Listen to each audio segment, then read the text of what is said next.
এদিকে বিমস্টেক সম্মেলনের সাইডলাইনে ভারতের প্রধানমন্ত্রী নরেন্দ্র মোদী সহ আরও দুদেশের সরকার প্রধানের সাথে বৈঠক করবেন প্রধান উপদেষ্টা ডক্টর মোহাম্মদ ইউনূস। এ বিষয়ে আরও জানাতে ব্যাংকক থেকে যুক্ত হয়েছেন সহকর্মী হাসিব বিল। আমরা বিস্তারিত জানবো তার কাছ থেকে। হাসিব, নরেন্দ্র মোদীর সঙ্গে প্রধান উপদেষ্টা ডক্টর মোহাম্মদ ইউনূসের বৈঠকটি কখন শুরু হতে পারে এবং বৈঠকে কি কি বিষয়গুলো প্রাধান্য পেতে পারে সে বিষয়ে কোনো তথ্য আপনি জানতে পেরেছেন কিনা জানাবেন। মুক্তি, বিমস্টেক সম্মেলন প্রায় 2.5 ঘন্টা ধরে চলার পর কিছুক্ষণ আগে শেষ হলো এবং আমরা দেখলাম কিছুক্ষণ আগে এই বিমস্টেক ভুক্ত 7 দেশের সরকার প্রধানরা বের হলেন।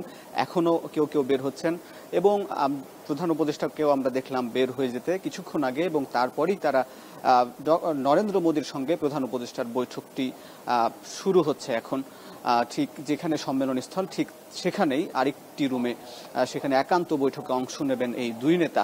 গণঅভ্যুত্থানের পর বাংলাদেশ এবং ভারতের যে বৈরী একটি সম্পর্ক দেখা দিয়েছে, যেখানে বাংলাদেশের পলাতক সাবেক প্রধানমন্ত্রী শেখ হাসিনাকে ভারত আশ্রয় দিয়েছে, তারপর থেকে যে দুই দেশের রাজনৈতিক অস্থিরতা বিরাজ করছে, ভিসা জটিলতা সহ ব্যবসা বাণিজ্যেও অনেকটা স্থবিরতা তৈরি হয়েছে, এই সব প্রেক্ষাপটে বাংলাদেশ কিন্তু ভারতকে একাধিকবার আহ্বান জানিয়েছিল মোদির সঙ্গে বৈঠকের। অবশেষে গতকাল মোদির সঙ্গে বৈঠকটি হচ্ছে বলে আমরা জানতে পেরেছি।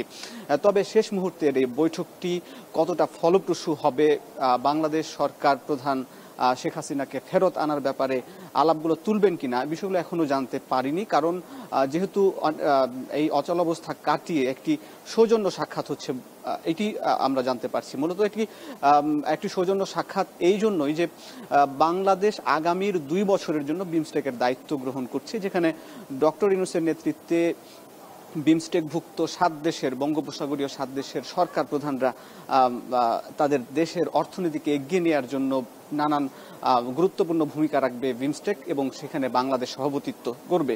সেখানে ভারত সরকার বাংলাদেশ সরকারের সঙ্গে একটু সুসম্পর্ক রাখতে চায়।